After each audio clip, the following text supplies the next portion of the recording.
Notre économie a subi, durant les dernières décennies, une mutation profonde. Nous sommes passés d'une économie industrielle, axée majoritairement sur l'agriculture et l'industrie, à une économie post-industrielle qui se caractérise par différents phénomènes. 1. La prégnance des services dans la production de richesses, ces derniers représentant plus de 80% du produit intérieur brut dans les pays développés. 2. Le développement d'une économie de la connaissance, les savoirs, les savoir-faire et la créativité, désormais l'information et les données, notamment avec le phénomène Big Data, sont devenus des ressources critiques dans l'obtention d'un avantage concurrentiel. Il suffit d'observer combien les GAFAM, Google, Apple, Facebook, Amazon ou Microsoft, ont su se tailler la part du lion dans cette ère de l'information. 3. Une mondialisation accrue qui favorise les échanges de biens, de services et de talents entre les pays du monde et rend dès lors les économies toujours plus interdépendantes. Comme toutes les disciplines, le marketing a également su intégrer ces transformations multiples et en tirer des implications pour la prise de décision. Fondamentalement, cette mutation interroge la manière dont les entreprises font des affaires, dont elles créent de la valeur pour leurs clients et assurent leur différenciation sur les marchés. Au fil de l'histoire du marketing, 3 mouvements successifs peuvent être soulignés. Le premier mouvement a consisté à penser le marketing des services, et pas seulement le marketing des produits tels qu'ils se pratiquaient jusqu'alors, et à prendre en considération ses principales caractéristiques. À la différence des biens, les services sont principalement intangibles, ils ne peuvent être vus ou touchés, et il est difficile de se les représenter mentalement, ce qui suppose d'essayer de les tangibiliser et de les matérialiser. 2, ils sont hétérogènes et variables en qualité, ce qui conduit les organisations de services à tenter de les standardiser et homogénéiser, par exemple au travers de la mise en place de blueprints, de technologies, de formations pour le personnel en contact. 3, ils sont inséparables, c'est-à-dire qu'ils ne peuvent être séparés de ceux qui les produisent, les prestataires de services, et de ceux qui les reçoivent et les coproduisent, c'est-à-dire les clients. Et enfin, 4, ils sont périssables dans la mesure où les services sont éphémères et simultanément produits et consommés, ce qui impose de chercher à mettre en adéquation l'offre et la demande en temps réel. Par exemple, dans le secteur du tourisme ou du transport, on pratique notamment le yield management. La recherche en marketing des services est aussi massivement intéressée à la manière dont les services sont perçus et évalués par les clients.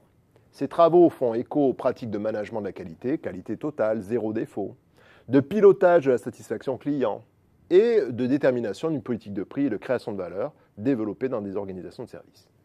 Les évaluations des services présentent effectivement une certaine complexité.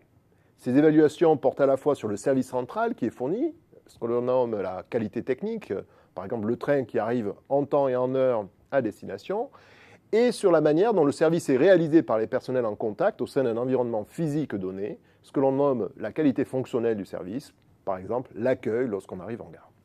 Ces évaluations sont éminemment subjectives, c'est-à-dire sujettes à des biais perceptuels, comparatives, c'est-à-dire que les comparaisons se font avec d'autres services, et cumulatives, c'est que ces évaluations résultent des multiples interactions que l'on a avec le service. La qualité, la satisfaction et la valeur sont alors présentées comme des évaluations complémentaires. Alors que la qualité perçue désigne le jugement du consommateur porté sur l'excellence ou la supériorité globale d'un produit ou d'un service, la notion de valeur perçue représente une évaluation plus globale de l'échange entre deux parties.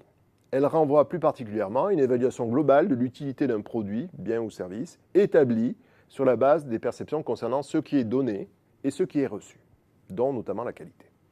Les jugements de qualité et de valeur perçue peuvent précéder ou succéder à l'achat du service. Chacun peut, au travers de multiples signaux, juger la qualité et la valeur d'un service sans l'avoir consommé.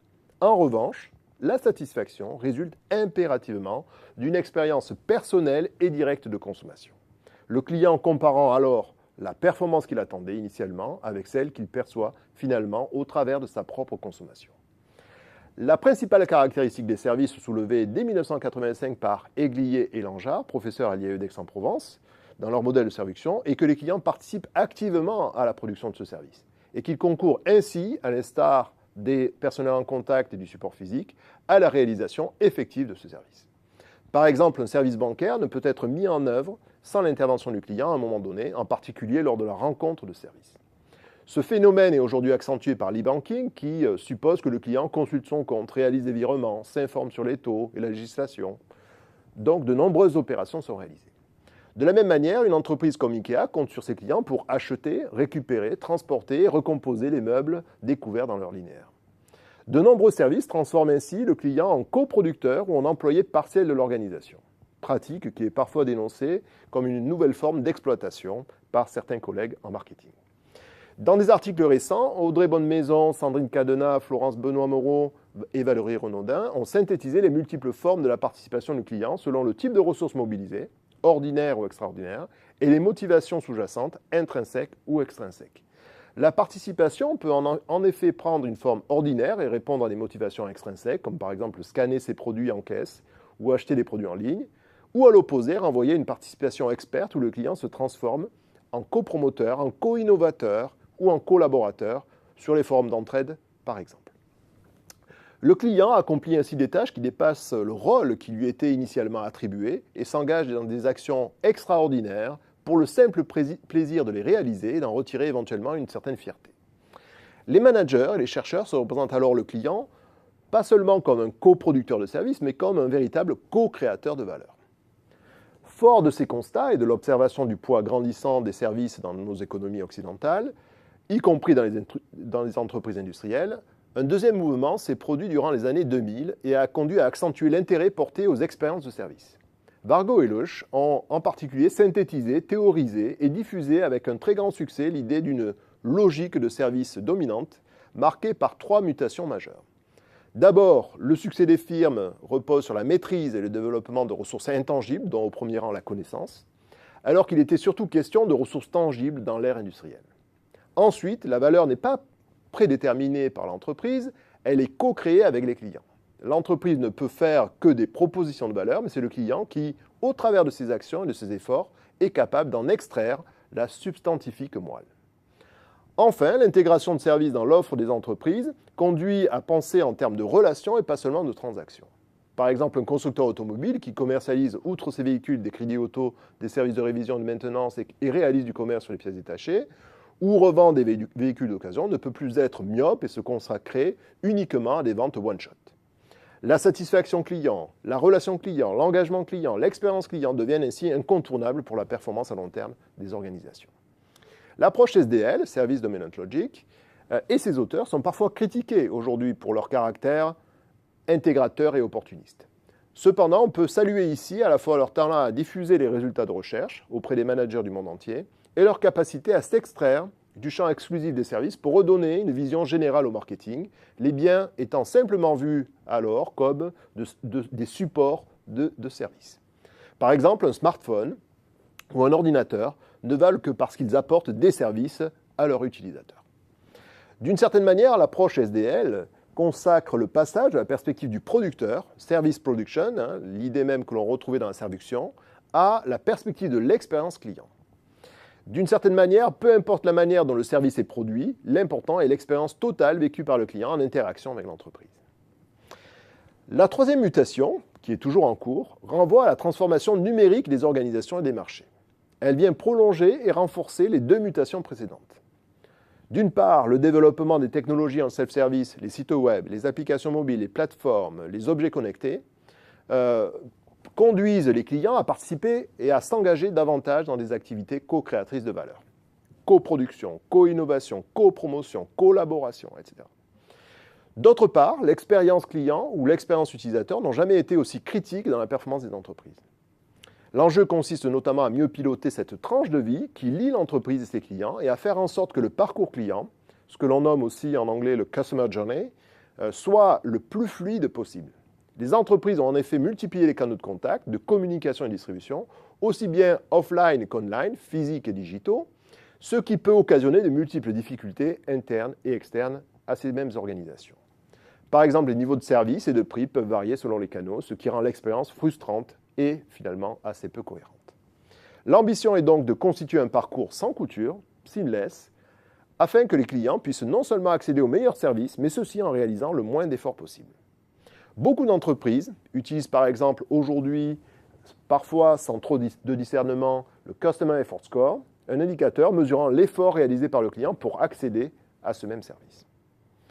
Le pilotage des parcours clients participe totalement de la logique de service, l'objectif étant d'apporter plus de commodité, de praticité et de fluidité aux clients.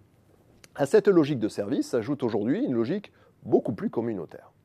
Les organisations doivent en effet tirer parti des réseaux sociaux numériques, les réseaux sociaux, les blogs, les médias sociaux d'une manière générale, qui constituent à la fois de puissants outils de communication, des outils de veille et de collecte d'informations, où on va par exemple réaliser des analyses des sentiments, faire des ethnographies.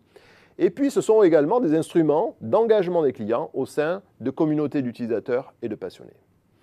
Au traditionnel marketing B2B ou B2C s'ajoute un marketing C2C, client à client, peer-to-peer, qui impose à l'entreprise une compréhension et un management de l'ensemble de ses réseaux.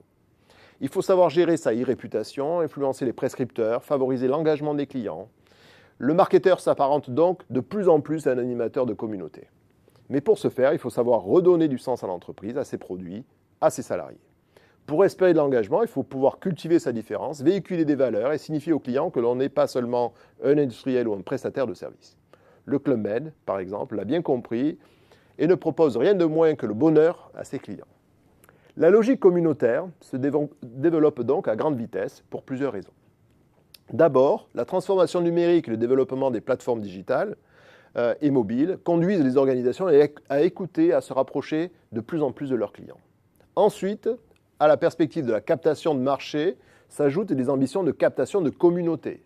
Nike, par exemple, au travers de sa plateforme Nike Talk, tente de pérenniser ses liens avec des générations de sportifs, de basketteurs par exemple, ce qui les rend potentiellement moins attaquables par leurs concurrents. Enfin, dans notre société hypermoderne, comme le dit Bernard Kova, le lien importe bien plus que le bien, et chacun peut ressentir le besoin de redonner un sens à sa vie, y compris au travers de son identité de consommateur et de client. Les entreprises l'ont bien compris et tentent d'alimenter, d'exploiter ces nouvelles formes d'engagement de ces mêmes individus.